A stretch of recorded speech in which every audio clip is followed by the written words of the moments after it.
நம்முடைய மாண்புமிகு முதலமைச்சர் அவர்கள் உங்களுக்கு வாழ்த்து கூறுகிறார் என்று சொன்னால், முதலமைச்சர் அவர்களுக்கு தமிழ்நாட்டில் இருக்கிற ஏறத்தாழ 1,30,75,402 தாய்மார்கள், மாதம் 1000 ரூபாய் உரிமை தொகை பெறுகிற தாய்மார்கள் இந்த முதலமைச்சர் வாழ்க என்று அவர்களுக்கு வாழ்த்து கூறுகிறார்கள். அத்தகைய தாய்மார்களின் வாழ்த்துக்களை பெற்றிருக்கிற முதலமைச்சர் உங்களுக்கு வாழ்த்து கூற இருக்கிறார். அதேபோல தமிழகத்தில் கல்லூரியில் படித்து கொண்டிருக்கிற மாணவ மாணவிகள் அவருடைய கல்வி சிறப்பாக வெற்றிகரமாக நடைபெற வேண்டும் என்பதற்காக மாதந்தோறும் 1000 உதவித்தொகை பெறுகிற அந்த மாணவ மாணவிகள் வாழ்த்து கூறுவது மட்டுமல்ல, முதலமைச்சரை அப்பா என்று அன்போடு அழைக்கிறார்கள். அத்தகைய மாணவ மாணவர்களின் வாழ்த்துக்களை பெற்றிருக்கிற முதலமைச்சர் உங்களை வாழ்த்த இருக்கிறார்கள். அதேபோல் காலை உணவு திட்டம், ஏற்கனவே மதிய உணவு திட்டம் இருந்தது. இப்பொழுது அந்த காலை உணவு திட்டம் என்பது மிகப்பெரிய வசதி வாய்ப்பு உள்ளவர்களுக்கு ஒரு அலட்சிய திட்டமாக தெரியலாம். சாதாரண ஏழை எளிய குடும்பங்களைச் சேர்ந்த குழந்தைகள் காலையில் உணவு இருந்தாமல் தான் பள்ளிக்கு சென்று வந்த நிலை இருந்தது.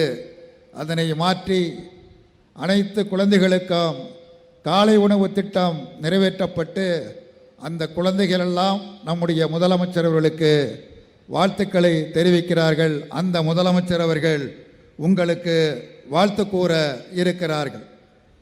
முதலமைச்சர் அவர்கள் திருவண்ணாமலை செல்ல வேண்டும், பேசுகிறவர்கள் சுருக்கமாக பேச வேண்டும் என்று சொன்ன காரணத்தினால் நான் சுருக்கமாகவே முடித்து விடுகிறேன்.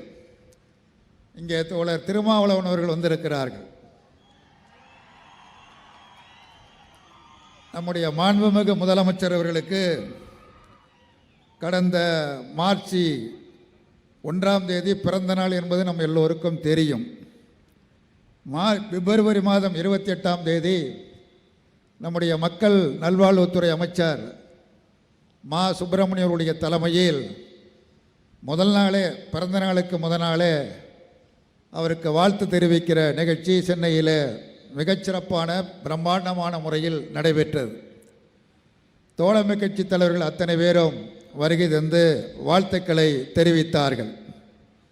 அந்த நிகழ்ச்சியில் பேசிய தோழர் திருமாவளவன் அவர்கள், முதலமைச்சருக்கு வாழ்த்து என்பது அடுத்து வரப்போகிற சட்டமன்ற தேர்தலிலும் அவர் முதலமைச்சராக வருவதற்கு நான் முன்மொழிகிறேன் என்று முன்மொழிந்தார்.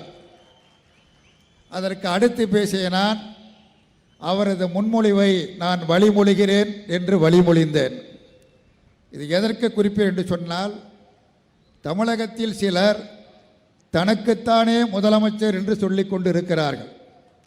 ஒரு திரைப்படத்தில் காவல்துறையினர் ரவுடிகளை கைது செய்வார்கள். அங்கே இருக்கிற வடிவேல் நானும் ரவுடி தான் என்று வண்டியிலே ஏறிக்கொள்ளுகிற அந்த நகைச்சுவை காட்சியை பார்த்திருப்போம். அதேபோல் சிலர் சொல்லிக் கொண்டிருக்கிறார்கள், இங்கே நமது அணியில் இருக்கிற கட்சிகள் முதலமைச்சர் எங்களுடைய வேட்பாளர், முதலமைச்சர் வேட்பாளர் என்று தோழமை கட்சிகள் முன்மொழிகின்ற இந்த சிறப்பை நாம் பார்க்கின்றோம். தேர்தல் கூட்டணி வரும் போகும் என்று பொதுவாக சொல்வதுண்டு. பொதுவாக 67 இருந்து தமிழ்நாட்டில் பல கூட்டணிகள் இருந்திருக்கிறது. எந்த ஒரு கூட்டணியும் ஓராண்டு காலத்திற்கு மேல் நீடித்ததாக வரலாறு இல்லை என்பது என்னுடைய கருத்து. ஓராண்டு நீடிக்கும், அவ்வளவுதான், அதற்கு பிறகு நீடிக்காது. ஆனால் இன்றைய கூட்டணி நம்முடைய முதலமைச்சருடைய தலைமையில் அமைந்திருக்கிற இந்த மதச்சார்பற்ற முற்போக்கு கூட்டணி 10 ஆண்டு காலமாக நீடித்து நிலைத்து நிற்கிறது என்று சொன்னால் அதுவே மிகப்பெரிய சாதனை. ஆகவே வருகிற இந்த திருமணத்தின் வாயிலாக தமிழ்நாட்டு மக்களை கேட்டுக்கொள்வது, வந்திருக்கிற மக்கள் அனைவரையும் கேட்டுக்கொள்வது, உற்றார் உறவினர்களை கேட்டுக்கொள்வது, வருகிற சட்டப்பேரவை தேர்தலிலும் நம்முடைய அணி வெற்றி பெற வேண்டும்.